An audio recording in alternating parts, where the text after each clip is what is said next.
প্যারিসে ৩ দলে বিভক্ত হয়ে হামলা চালিয়েছিল সন্ত্রাসীরা। এক ফরাসি হামলাকারী চিহ্নিত। নিন্দা জানিয়ে দেশে দেশে নানা কর্মসূচি। উদ্বিগ্ন নিউ ইয়র্ক প্রবাসী বাঙালিরা। জলবায়ু পরিবর্তনে দায়ী দেশগুলোর কাছ থেকে অর্থ আদায়ে সব দেশকে একসঙ্গে কাজ করার আহ্বান প্রধানমন্ত্রীর। ঢাকায় দুদিনব্যাপী উন্নয়ন ফোরামের সভা উদ্বোধন। সুষ্ঠু এবং ন্যায় বিচারের স্বার্থে নূর হোসেনকে জিজ্ঞাসাবাদের ক্ষেত্রে আইনগত কোনো বাধা নেই, মন্তব্য আইন বিশেষজ্ঞদের। বললেন, পুলিশের বক্তব্য সঠিক নয়। নারী ও শিশু নির্যাতন দমন ট্রাইব্যুনালে ঝুলে আছে হাজার হাজার মামলা। দুর্ভোগে বিচার প্রার্থীরা। রাষ্ট্রপক্ষের আইনজীবীদের দক্ষতা নিয়ে প্রশ্ন।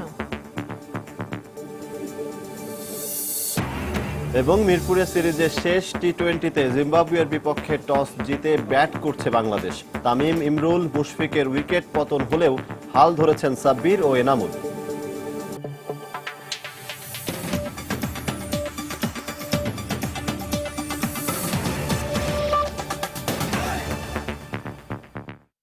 বাংলা সময়ের সঙ্গে আছি আমি ইশরাত জাহান এবং আমি সজল দাস। প্যারিসে ভয়াবহ সন্ত্রাসী হামলায় জড়িত এক ফরাসি নাগরিকের পরিচয় শনাক্ত করেছে কর্তৃপক্ষ। ওমর ইসমাইল মোস্তফা নামে ওই ফরাসি নাগরিকের বাবা এবং ভাইকে জিজ্ঞাসাবাদের জন্য আটক করেছে পুলিশ। শনিবার ফ্রান্সের প্রধান আইন কর্মকর্তা ফ্রাঁসোয়া মোলিন্স জানান, হামলাকারীরা ৩ দলে বিভক্ত হয়ে শহরের বিভিন্ন স্থানে হামলা চালায়। এদিকে ফ্রান্সে আরও হামলা চালানোর হুমকি দিয়েছে জঙ্গি গোষ্ঠী আইএস। এ অবস্থায় দেশব্যাপী সর্বোচ্চ সতর্কতা জারির পাশাপাশি পরবর্তী করণীয় ঠিক করতে জরুরি বৈঠক করেছেন মন্ত্রিসভার সদস্যরা। প্যারিসের বাতাক্লান কনসার্ট হলে বন্দুকধারীদের হামলা থেকে জীবন বাঁচাতে জানালা দিয়ে এভাবেই পালানোর চেষ্টা করেন কেউ কেউ। হামলার পর শুরু হওয়া ব্যাপক তদন্তে এরই মধ্যে বেরিয়ে এসেছে বেশ কিছু চাঞ্চল্যকর তথ্য। কনসার্ট হলের ভেতরেই যে ৩ হামলাকারী আত্মঘাতী বোমা বিস্ফোরণ ঘটায় তাদের মধ্যে প্রথম হামলাকারী ফরাসি নাগরিক বলে প্রাথমিক তদন্তে জানা গেছে। প্যারিস থেকে ১৫ মাইল দক্ষিণে ওমর ইসমাইল মোস্তফাই নামের ওই ফরাসি নাগরিকের বাড়িতে তল্লাশি চালানো ছাড়াও তার বাবা ও এক ভাই সহ পরিবারের ৬ সদস্যকে জিজ্ঞাসাবাদের জন্য আটক করেছে পুলিশ।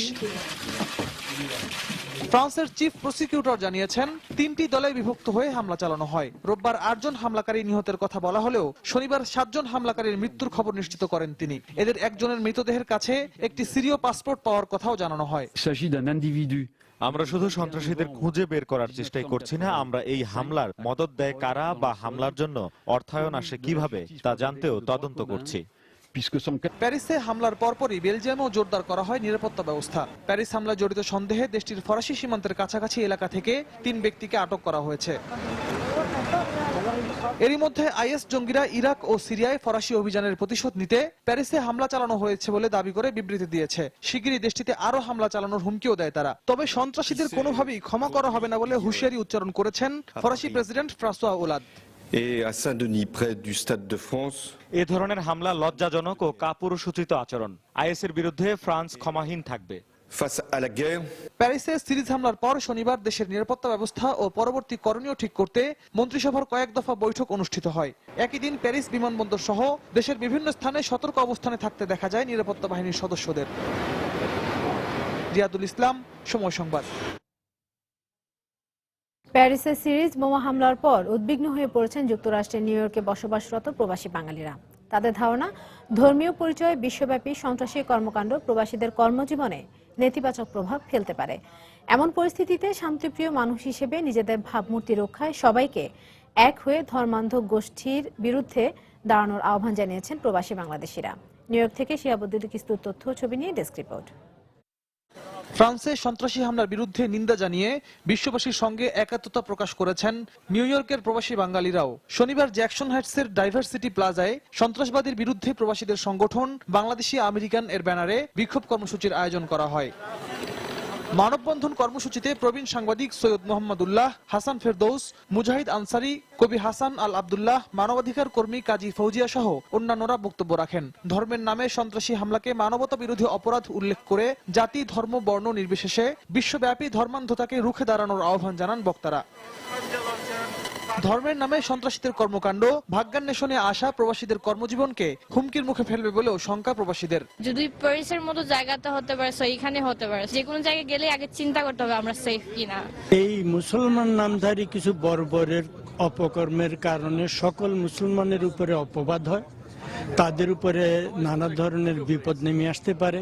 যেহেতু বাংলাদেশের মানুষ এবং মুসলমান ধর্মের মানুষ, ইসলাম বিশ্বাসী মানুষ, সেই কারণে এই ধর্মের নাম ব্যবহারকারীদের কারণে এখানকার সাধারণ মানুষগুলো বিপদগ্রস্ত হতে পারে।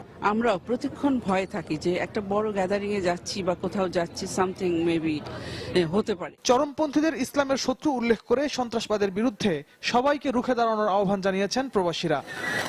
সময় সংবাদ, নিউ ইয়র্ক, যুক্তরাষ্ট্র। মোকাবেলায় প্রথাগত আর্থিক সহযোগিতার পাশাপাশি দারিদ্র্য বিমোচন এবং কর্মসংস্থান সৃষ্টিতে মনোযোগী হতে বিশ্ব বাণিজ্য ব্যবস্থার প্রতি গুরুত্ব আরোপ করেছেন প্রধানমন্ত্রী শেখ হাসিনা। সকালে বাংলাদেশের উন্নয়ন সহযোগীদের নিয়ে বাংলাদেশ উন্নয়ন ফোরামের সভায় বক্তব্য রাখেন তিনি। বাংলাদেশের উন্নয়ন ধারা এগিয়ে নিতে উন্নয়ন সহযোগীদের সহযোগিতা অব্যাহত থাকবে বলেও আশা প্রকাশ করেন তিনি। 2021 সালের মধ্যে মধ্য আয়ের দেশের তালিকায় নাম লেখাতে চায় বাংলাদেশ, আর এর জন্য বাড়াতে হবে মাথাপিছু আয়। অর্থনৈতিক প্রবৃদ্ধি 6.5 থেকে নিয়ে যেতে হবে 8-এ, কমাতে হবে দারিদ্র্য। এসব লক্ষ্যের কথা মাথায় রেখেই প্রণয়ন করা হয়েছে 7ম পঞ্চবার্ষিকী পরিকল্পনা। নতুন পঞ্চবার্ষিকী বাস্তবায়নে সরকারের কর্মকৌশল কি হবে, উন্নয়ন সহযোগীদের সামনে তা তুলে ধরতে ঢাকায় আয়োজন করা হয়েছে 2 দিনের এই সম্মেলন। উদ্বোধনী বক্তৃতায় জাতিসংঘ নির্ধারিত টেকসই উন্নয়ন লক্ষ্যমাত্রা অর্জনে বাংলাদেশে বিনিয়োগ বাড়ানোর আহ্বান জানান প্রধানমন্ত্রী শেখ হাসিনা। আমরা দৃঢ়ভাবে বিশ্বাস করি আন্তর্জাতিক সম্প্রদায় বাংলাদেশের বর্তমান উন্নয়ন ধারা এগিয়ে নিতে সার্বিক সহযোগিতা প্রদান অব্যাহত রাখবে।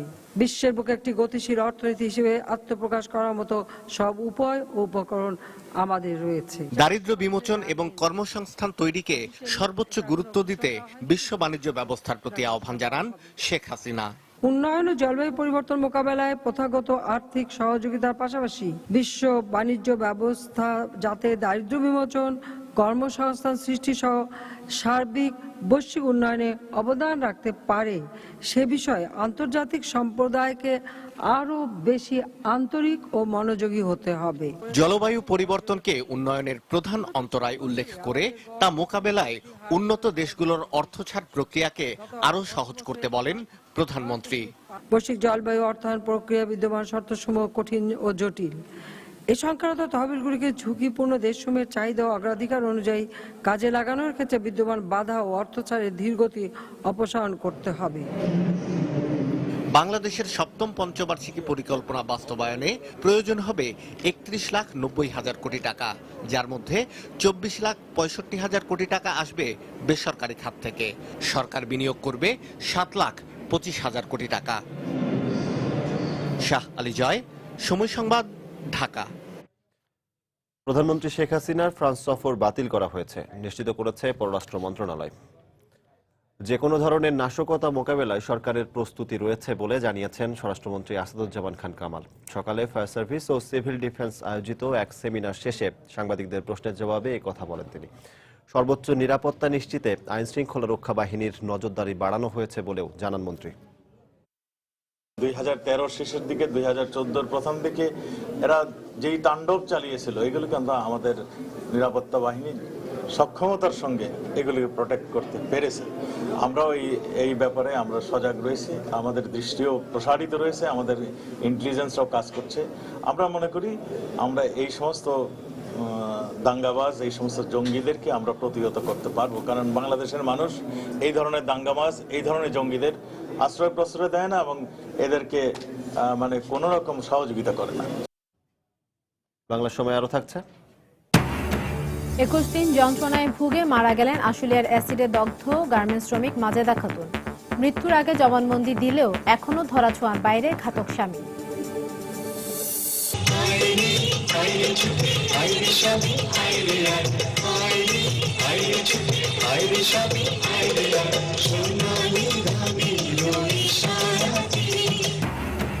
অগ্রহায়ণের প্রথম দিনে নবান্ন উৎসবে মেতেছে সারা দেশ। নানা স্বাদের পিঠার মেলা, জেলায় জেলায় ধান কাটা সহ বিভিন্ন আয়োজন।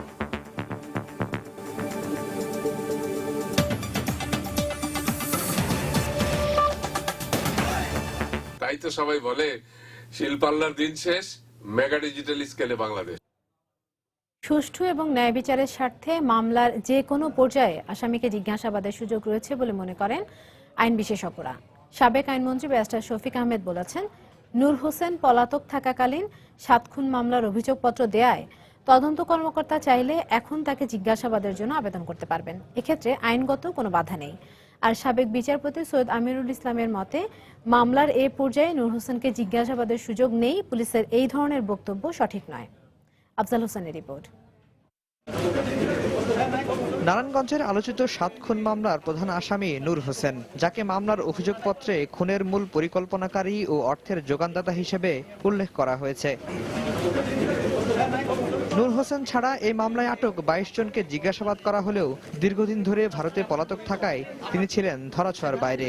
এ কারণে তার অনুপস্থিতিতে দেয়া হয় আলোচিত এই মামলার অভিযোগপত্র। তাকে ভারত থেকে ফিরিয়ে আনার পর দাবি উঠে রিমান্ডে নিয়ে খুনের নেপথ্যে কারা ছিল তা বের করার। যদিও মামলার এ পর্যায়ে নূর হোসেনকে জিজ্ঞাসাবাদের কোনো সুযোগ নেই বলে জানায় পুলিশ। তবে আইন বিশেষজ্ঞরা মনে করেন, ন্যায় বিচারের স্বার্থে মামলার যে কোনো পর্যায়ে আসামিকে জিজ্ঞাসাবাদের সুযোগ রয়েছে। এ বিষয়ে পুলিশের ব্যাখ্যা সঠিক নয় বলেও মনে করেন তারা। সুষ্ঠু বিচারের স্বার্থে তাকে রিমান্ড আদেশ দিতে পারে on the prayer of the prosecution. তার রিমান্ডের কোনো বাধা নেই, আইনি বিধান আছে। বিচার কাজ শুরু হলো বা সাক্ষী শুরু হলো, এটাকে অর্জন করেও পারে। যদি পুলিশ মনে করে যে আমরা তখন যে চাষে দিয়েছি তার মধ্যে 2-1টা জায়গায় একটু ফাঁক ফোকর আছে, তাইলে পুলিশের দায়িত্ব হলো আদালতের কাছে দরখাস্ত দেওয়া যে তখন তো সে পলাতক ছিল, তাকে আমরা পাই নাই, এখন যেহেতু সে আদালতে হাজির হয়েছে আমাদের তাকে কিছু জিজ্ঞাসাবাদ করা দরকার। চাঞ্চল্যকর এই মামলাটি দ্রুত নিষ্পত্তির জন্য দ্রুত বিচার ট্রাইব্যুনালে স্থানান্তর করা উচিত বলেও মনে করেন তারা। সরকারের উচিত হবে এইটা দ্রুত বিচার ট্রাইব্যুনালে বিচারের জন্য অনন্ত বিলম্বে পাঠানো দরকার। স্পর্শকাতর মামলাগুলা তাড়াতাড়ি করা উচিত, তাহলে বিচার বিভাগের উপর, বিচারের উপর মানুষের একটা আস্থা বাড়বে।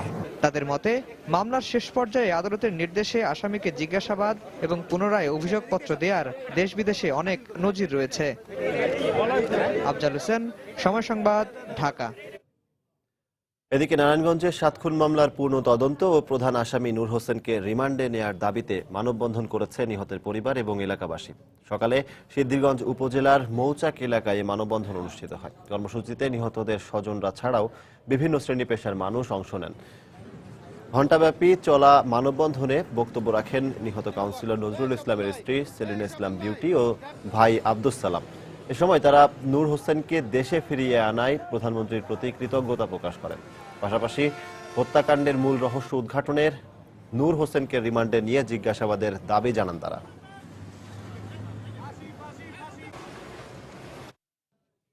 রংপুরে জাপানি নাগরিক কুনিও হোশি হত্যার ঘটনায় চাঁপাইনবাবগঞ্জ থেকে আটক 3 জনকে গ্রেপ্তার দেখানো হয়েছে। দুপুরে রংপুরের সিনিয়র জুডিশিয়াল ম্যাজিস্ট্রেট আদালতের নির্দেশে তাদের গ্রেপ্তার দেখানো হয়। এর আগে আটক 3 জনকে গ্রেপ্তারের অনুমতি চেয়ে আদালতে আবেদন জানান মামলার তদন্ত কর্মকর্তা। শুনানি শেষে তাদের বিরুদ্ধে গ্রেপ্তারি পরোয়ানা জারি করেন বিচারক। এর প্রেক্ষিতে এই মামলায় নতুন করে 3 জনকে গ্রেপ্তার দেখায় পুলিশ। হত্যাকাণ্ডে জড়িত সন্দেহে গত বৃহস্পতিবার রাতে চাঁপাইনবাবগঞ্জ থেকে তাদেরকে আটক করে র্যাব। গত 3 অক্টোবর রংপুরের কাউনিয়া উপজেলার কাচু আলুটারি গ্রামে দুর্বৃত্তদের গুলিতে নিহত হন জাপানি নাগরিক কুনিও হোশি। হসিকনীয় মামলা তদন্তকারী কর্মকর্তা বিজ্ঞ আদালতে ওই আসামিদেরকে সোন অ্যারেস্ট জন্য আবেদন করেন। বিজ্ঞ আদালত এই আসামিদেরকে পিডব্লিউ মূলে কোর্টে ম্যাজিস্ট্রেট কোর্টে হাজির হওয়ার জন্য নির্দেশ প্রদান করেছেন এবং তাদেরকে অতি সত্বর কোর্টে হাজির করানো হবে। 21 দিন যন্ত্রণায় ভুগে অবশেষে মৃত্যুর কাছে হার মানলেন আশুলিয়ায় অ্যাসিড দগ্ধ পোশাক শ্রমিক মাজেদা খাতুন। সকালে ঢাকা মেডিকেল কলেজ হাসপাতালের বার্ন ইউনিটে চিকিৎসাধীন অবস্থায় মারা যান তিনি।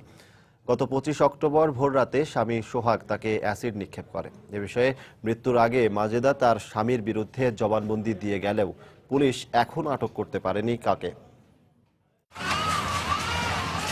এই ঘরেই স্বামী সোহাগকে নিয়ে ঘর বেঁধেছিলেন 25 বছর বয়সী মাজেদা খাতুন। স্বামীকে নিয়ে হয়তো অভাবের সংসারে স্বপ্ন দেখতেন একটুখানি সুখের, কিন্তু সে সুখ কপালে জুটল না গার্মেন্টস শ্রমিক মাজেদার। এলাকাবাসী জানায়, গত 25 অক্টোবর ভোররাতে পারিবারিক কলহের জের ধরে স্বামী সোহাগ স্ত্রীর গায়ে এসিড নিক্ষেপ করে এবং সে রাত থেকে স্বামী পলাতক বলেও জানান তারা। মেয়েটা হলো আইসি দিয়ে কান্নাকাটি করতেছে, আল্লাহ পাইতেছে, আর এই নলকা খুলে পানি ঢেলে মাথায় নিতেছে। আর অনেক লোকজন দেখছেন ওই মেয়ের পাশে দাঁড়ায় দিছে রাতে 3টে বাজে। তখন মাঝে মাঝে ঝগড়া করতো। দরজা খুলে বাইরেছি, কি হয়েছে যে সোহাগ এসিড মারছে, যে সোহাগ ও পলাইছে। পরে রোববার সকালে 21 দিন মৃত্যুর সাথে লড়াই করে ঢাকা মেডিকেলের বার্ন ইউনিটে মারা যান মাজেদা। মারা যাওয়ার আগে স্বামী সোহাগের বিরুদ্ধে এসিড নিক্ষেপের কথা স্বীকার করে জবানবন্দি দিলেও আশুলিয়া থানা এ বিষয়ে এখনো কোনো কার্যকর ব্যবস্থা নিচ্ছে না বলে অভিযোগ এলাকাবাসীর। এমনকি এ বিষয়ে ক্যামেরার সামনে কথা বলতেও অস্বীকৃতি জানায় থানা কর্তৃপক্ষ। স্বামী একটু পলাতক, আমরা পারিনি। 7 দিন ছিল গ্রেফতার করার জন্য।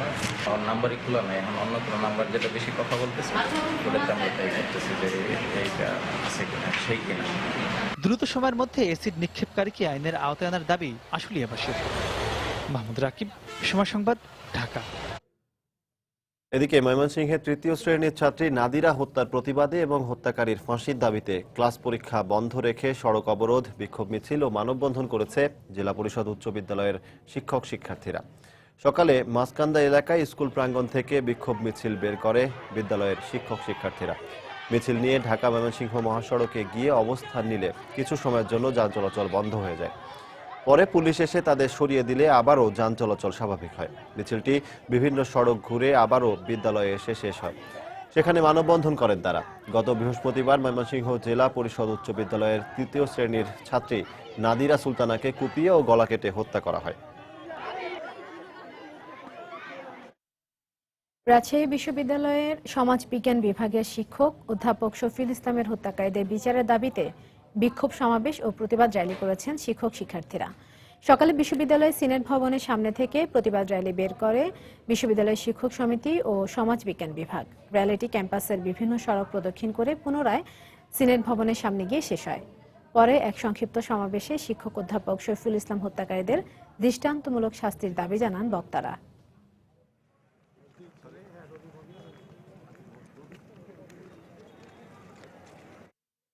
এক বছরেও রাজশাহী বিশ্ববিদ্যালয়ের সমাজবিজ্ঞান বিভাগের শিক্ষক শফিউল ইসলাম হত্যাকাণ্ডের তদন্তের রিপোর্ট দিতে পারেনি পুলিশ। এতে ক্ষোভ প্রকাশ করেছেন বিশ্ববিদ্যালয়ের শিক্ষক ও নিহতের স্বজনরা। অবশ্য দ্রুত এই মামলার চার্জশিট দেওয়া হবে বলে জানান তদন্ত কর্মকর্তা। আব্দুল সালামের তোলা ছবিতে বিস্তারিত জানাচ্ছেন সাইফুর রহমান রকি। গত বছরের 15 নভেম্বর রাজশাহী বিশ্ববিদ্যালয় থেকে বাড়ি ফেরার পথে বিহাসে দুর্বৃত্তদের হামলায় প্রাণ হারান সমাজবিজ্ঞান বিভাগের শিক্ষক অধ্যাপক শফিউল ইসলাম লিলন। এরপর দোষীদের দৃষ্টান্তমূলক শাস্তির দাবিতে আন্দোলনে নামেন শিক্ষক ও শিক্ষার্থীরা। প্রথম দিকে মামলাটির তদন্ত কাজ জোরে সোরে এগুলেও এখন মন্থর হয়ে পড়েছে গতি। এতে ক্ষুব্ধ বিশ্ববিদ্যালয়ের শিক্ষক ও নিহতের স্বজনেরা। এখনো পর্যন্ত দৃশ্যমান কিছু না পেয়ে অবশ্যই হতাশ এবং আশা করব অদূর ভবিষ্যতে যেন এই ব্যাপারে বলার মতো বা দেখার মতো কিছু পাই।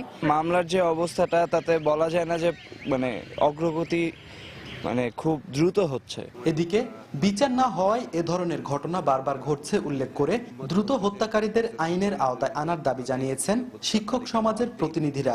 দ্রুতভাবে বিচারের কার্যে যদি না আনা হয় তাহলে ছাত্র শিক্ষক সম্মিলিতভাবে প্রতিবাদ কর্মসূচিতে বাধ্য থাকব। অবশ্য মামলার তদন্ত কর্মকর্তার দাবি দ্রুত চার্জশিট দেয়া হবে। মামলাটি তদন্তের শেষ পর্যায়ে দ্রুততম সময়ের মধ্যে অর্থাৎ চলতি মাসের মধ্যে আমরা এই মামলার নিষ্পত্তি করে চার্জশিট দিতে পারবো।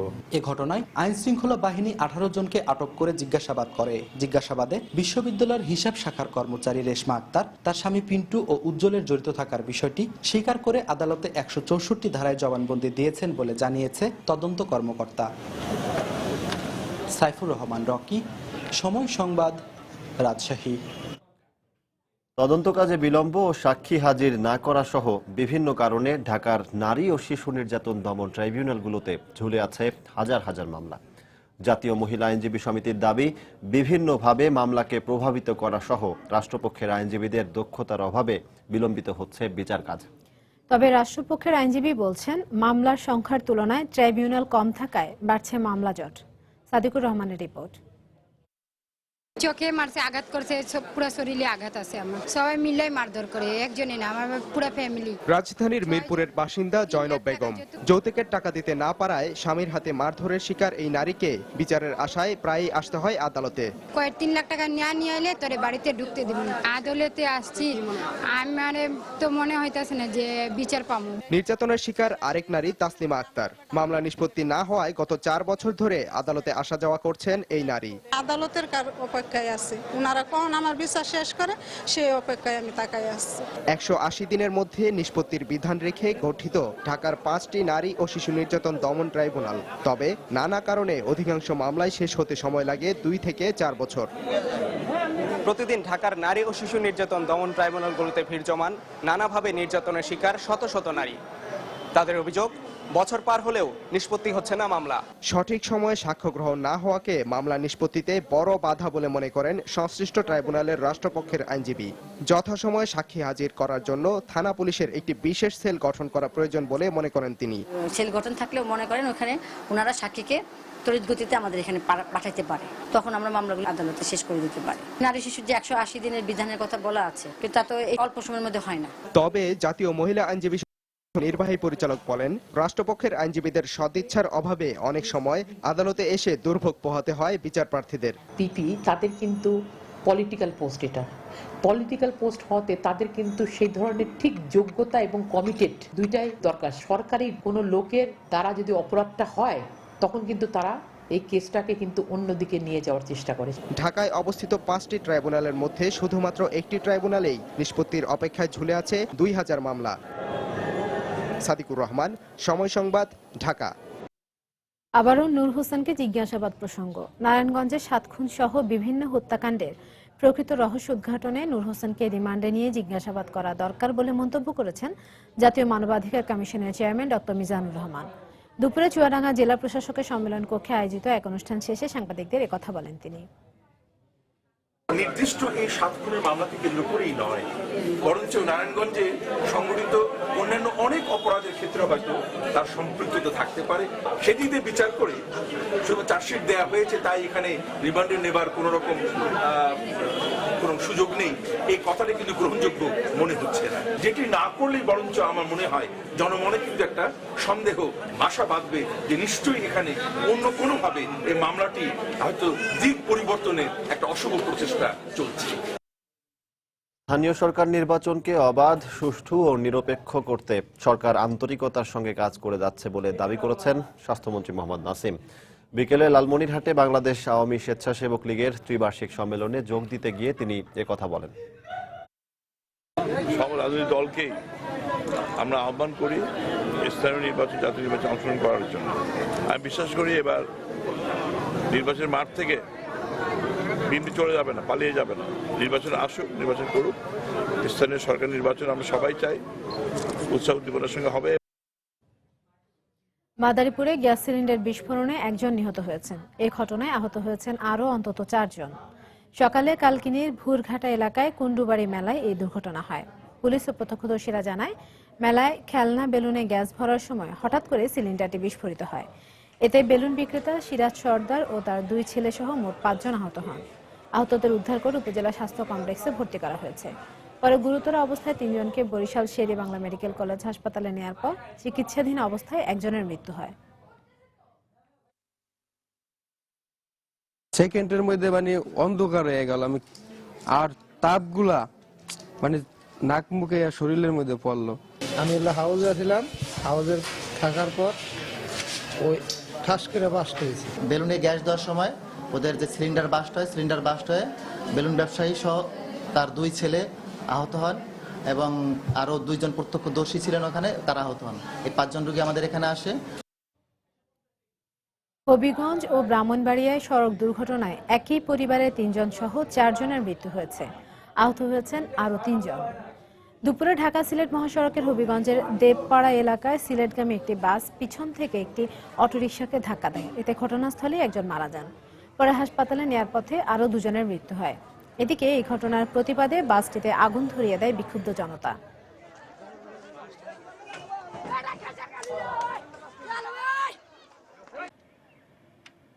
এদিকে ব্রাহ্মণবাড়িয়া সদর উপজেলার বেতবাড়িয়া এলাকায় যাত্রীবাহী একটি বাস নিয়ন্ত্রণ হারিয়ে এক পথচারীকে চাপা দেয়। এতে ঘটনাস্থলেই তার মৃত্যু হয়। এই ঘটনায় ঘাতক বাসটি জব্দ করছে পুলিশ।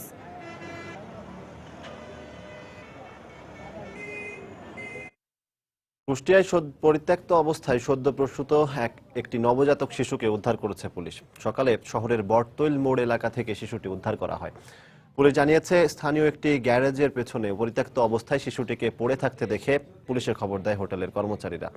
খবর পেয়ে পুলিশ শিশুটিকে উদ্ধার করে কুষ্টিয়া মেডিকেল কলেজ হাসপাতালে ভর্তি করে। তবে কে বা কারা শিশুটিকে ফেলে রেখে গেছে তা জানাতে পারেনি পুলিশ।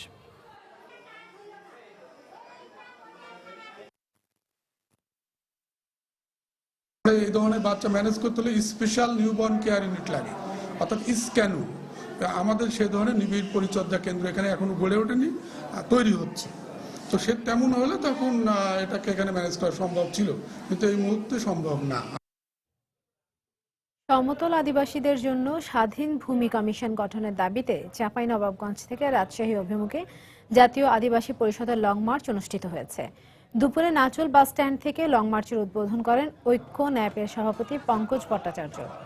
দীর্ঘদিন ধরে দাবি জানানোর পরও সমতল আদিবাসীদের জন্য পৃথক কমিশন গঠনে কোনো পদক্ষেপ নেওয়া হয়নি বলে অভিযোগ করেন কর্মসূচিতে অংশগ্রহণকারীরা। উদ্বোধন শেষে লং মার্চটি রাজশাহী বিভাগীয় কমিশনার কার্যালয়ের উদ্দেশ্যে রওনা দেয়। বাংলাদেশ ও জিম্বাবুয়ের টি-20 ম্যাচ প্রসঙ্গ। 2 ম্যাচ সিরিজের দ্বিতীয় ও শেষ টি-20তে সফরকারী জিম্বাবুয়ে নিয়ন্ত্রিত বোলিং মাঝারি মানের সংগ্রহ দাঁড় করিয়েছে স্বাগতিক বাংলাদেশ।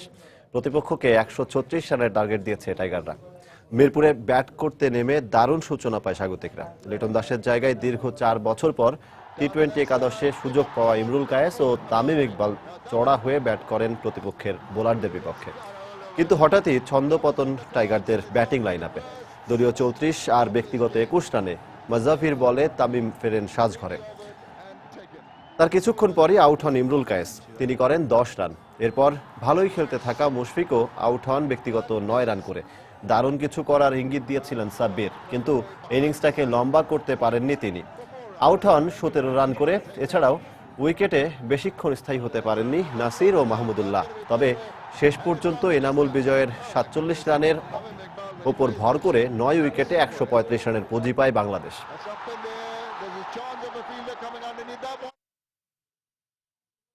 দর্শক, এই মুহূর্তে মিরপুর শেরে বাংলা ক্রিকেট স্টেডিয়ামে রয়েছে সহকর্মী সাজিদ মুস্তাহিদ। সেখানকার সবশেষ খবর জানতে আমরা সরাসরি চলে যাচ্ছি তার কাছে। সাজিদ,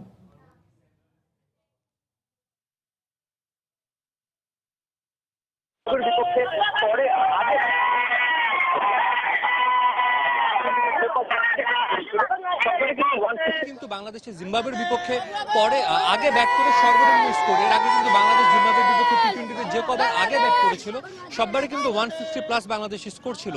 তো সেক্ষেত্রে বলা যায় যে আজকের স্কোরটি কিন্তু বাংলাদেশের সর্বনিম্ন জিম্বাবুয়ের বিপক্ষে আগে ব্যাট করে। এবং আরেকটি বিষয় জানাবো যে কিছু পরিসংখ্যান আপনাকে জানিয়ে দিই যে আসলে তার থেকে হয়তো বা দর্শকদের কিছু ধারণা হতে পারবে যে আসলে কেমন হতে পারে এই বাংলাদেশের আজকের মতো ফলাফল। কারণ সবাই প্রত্যাশা করছে যে ওয়ানডের মতো টি-20তে একটু হোয়াইট ওয়াশ হবে। বাংলাদেশের কিন্তু টি-20তে যে রানটি তারা ডিফেন্ড করেছিল সেটি ছিল 146, এর হাইয়েস্ট রান ডিফেন্ড যেটা করেছিল বাংলাদেশ। সেটি করেছিল 2012 সালে আয়ারল্যান্ডের বিপক্ষে এবং বাংলাদেশ কিন্তু জয় পেয়েছিল 1 রানের বিপক্ষে। এবং আরেকটি বিষয় জানাবো, জিম্বাবুয়ে কিন্তু আসলে 130+ রান চেস করে বেশ কিছু জয় তাদের অভিজ্ঞতা আছে। আমি জানিয়ে দিতে চাই যে 140 রান কিন্তু তাদের সর্বোচ্চ রান চেস করে জয় করার রেকর্ড, এবং যেটি তারা করেছিল নেদারল্যান্ডসের বিপক্ষে। এছাড়াও কিন্তু তারা 138 রান চেস করে জিতেছে। তো আসলে বলা যাচ্ছে যে আজকের ম্যাচটা কিন্তু এখন ম্যাচে বেশ ভালোভাবেই একটা অবস্থান করে নিয়েছে জিম্বাবুয়ে। তারা বাংলাদেশকে একটি বেশ কম রানে কিন্তু বলা যায় টি-20 টিম আসলে 20 ওভারে 135 রান তেমন বড় কোনো স্কোর না, এই স্কোরে বাংলাদেশকে আটকে রাখতে পেরেছে। তবে টাইগার সমর্থক যারা আছে আপনি দেখতে পাচ্ছেন যে সবাই বাংলাদেশ করে চিৎকার করছে। তারা কিন্তু এখনো বাংলাদেশের সমর্থন ছাড়ছে না, কারণ তারা জানে যে বাংলাদেশ খেলছে নিজেদের মাটিতে, নিজেদের মাঠে, পরিচিত মাঠে, এবং এখানে কিন্তু বাংলাদেশ সবসময় দুর্দান্ত বল করে। এবং আমরা জানি বাংলাদেশ সাম্প্রতিক সময় কিন্তু বাংলাদেশের ব্যাটসম্যানরা ভালো করছে। তবে অনেক আগে থেকে কিন্তু বাংলাদেশের বোলিং লাইন আপ সবসময় আমরা জানি যে শক্তিশালী, এবং আজকেও হয়তো তেমনই কিছু প্রত্যাশা করছে। যদিও ব্যাটসম্যানরা যেহেতু বড় কোন স্কোর দাঁড় করাতে পারেনি, দায়িত্বটা কিন্তু এখন চলে গেছে বোলারদের উপর। এবং আপনি জানেন যে মাশরাফি বিন মুর্তজা যিনি সব দলকে সামনে থেকে নেতৃত্ব দেন এবং সবসময় দলকে দেখেছিলাম যে ব্রেক ট্রেনে দিয়েছিলেন মুস্তাফিজুর রহমান, তিনি দুর্দান্তভাবে বল করে যাচ্ছেন। তার এছাড়া আরেকটি প্লাস পয়েন্ট কিন্তু আছে যে বাংলাদেশের কিন্তু অলরাউন্ডার যিনি আছেন নাসির হোসেন দুর্দান্ত বল করছেন এবং আরাফাত সানি দলে চলে এসেছে। এছাড়া আলামিন হোসেন তো আছেনই। তো বলা যাচ্ছে যে যেটা আমরা ধারণা করতে পারছি যে যদি বাংলাদেশ আসলে শেষ পর্যন্ত যদি বোলাররা তাদের সর্বোচ্চটা দিয়ে খেলতে পারে, নিশ্চয়ই এই ম্যাচও বাংলাদেশ জিতবে এবং আরোটি হোয়াইট ওয়াশের স্বাদ পাবে টাইগাররা। তো এই ছিল আমার কাছে এখানকার সর্বশেষ খবর। দর্শক, মিরপুর শেরেবাংলা ক্রিকেট স্টেডিয়াম থেকে আমাদের সঙ্গে যোগ দিয়েছিলেন সহকর্মী সাজিদ মুস্তাহিদ। নবান্ন অর্থ নতুন অন্ন, নতুন ফসল ঘরে তোলা। আর অগ্রহায়ণের প্রথম দিনে নবান্ন উৎসব পালন করতে দেশের বিভিন্ন স্থানে নানা আয়োজন করা হয়। এছাড়া ছিল বাহারি পিঠার প্রদর্শনী। জেলা প্রতিনিধিদের পাঠানো তথ্য ও ছবি নিয়ে ডেস্ক রিপোর্ট।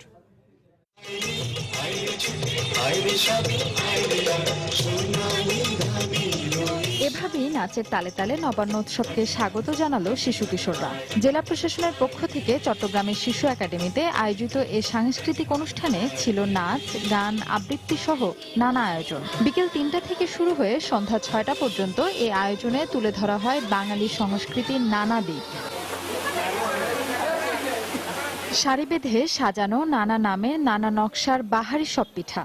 ঝালকাঠির শিল্পকলা একাডেমিতে নবান্ন উৎসব উপলক্ষে শিশু একাডেমির উদ্যোগে আয়োজন করা হয় এই পিঠা প্রদর্শনীর। এছাড়া ছিল শিশুদের যেমন খুশি তেমন সাজো ও সাংস্কৃতিক প্রতিযোগিতা। এদিকে নবান্ন উৎসব উপলক্ষে গাইবান্ধায় সদর উপজেলার নসরতপুর গ্রামে কৃষি বিভাগ আয়োজন করে নতুন ধান কাটা প্রতিযোগিতা। এছাড়া জেলা প্রশাসনের উদ্যোগে বর্ণাঢ্য শোভাযাত্রা বের করা হয়। মাথায় গামছা বেঁধে বিভিন্ন শ্রেণী পেশার মানুষ এতে অংশ নেন। পরে শহরের স্বাধীনতা প্রাঙ্গণে ভাপা পিঠা খাওয়ার আয়োজন করা হয়। জামালপুরে বৈশাখী মেলার মাঠে জেলা প্রশাসন ও জেলা শিশু একাডেমি গ্রামীণ পিঠা মেলার আয়োজন করে। এতে অংশ নেয় 25টি স্টল। বিভিন্ন প্রকৃতির পিঠা যেগুলোর সাথে আমাদের ছোট বাচ্চারা হারিয়ে ফেলেছিল আমাদের ঐতিহ্যের একটি অংশ, ওরাও পরিচিত হলো, সেই সাথে আমরাও। এই মেলাতে আমাদের মহিলাদের যে গুণাগুণগুলো এগুলো আমরা সবাই দেখতে পারি, কার কি গুণ আছে। এছাড়া জয়পুরহাটেও নবান্ন উৎসব উপলক্ষে নানা আয়োজন করা হয়। ফাহমিদা মৌটুসী, সময় সংবাদ। বাংলা সময় শীর্ষ সংবাদগুলো জানিয়ে দিচ্ছি আরেকবার। প্যারিসে 3 দলে বিভক্ত হয়ে হামলা চালিয়েছিল সন্ত্রাসীরা। এক ফরাসি হামলাকারী চিহ্নিত। নিন্দা জানিয়ে দেশে বিদেশে নানা কর্মসূচি। উদ্বিগ্ন নিউ ইয়র্ক প্রবাসী বাঙালিরা। জলবায়ু পরিবর্তনে দায়ী দেশগুলোর কাছ থেকে অর্থ আদায়ে সব দেশকে একসঙ্গে কাজ করার আহ্বান প্রধানমন্ত্রীর। ঢাকায় 2 দিনব্যাপী উন্নয়ন ফোরামের সভা উদ্বোধন।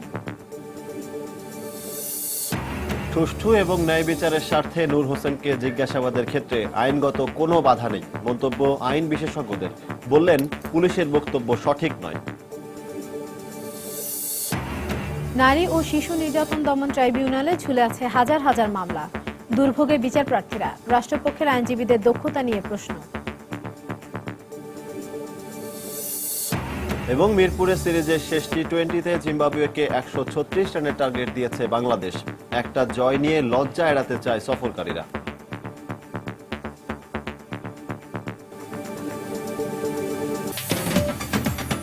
দর্শক, এই ছিল বাংলা সময়। যে কোনো খবর পেতে ভিজিট করুন সময়নিউজ.tv। এছাড়া এইমাত্র পাওয়া খবর আপনার মোবাইলে পেতে SMS করুন *SN লিখে পাঠিয়ে দিন 16242 নম্বরে। সঙ্গে থাকুন সময়ের।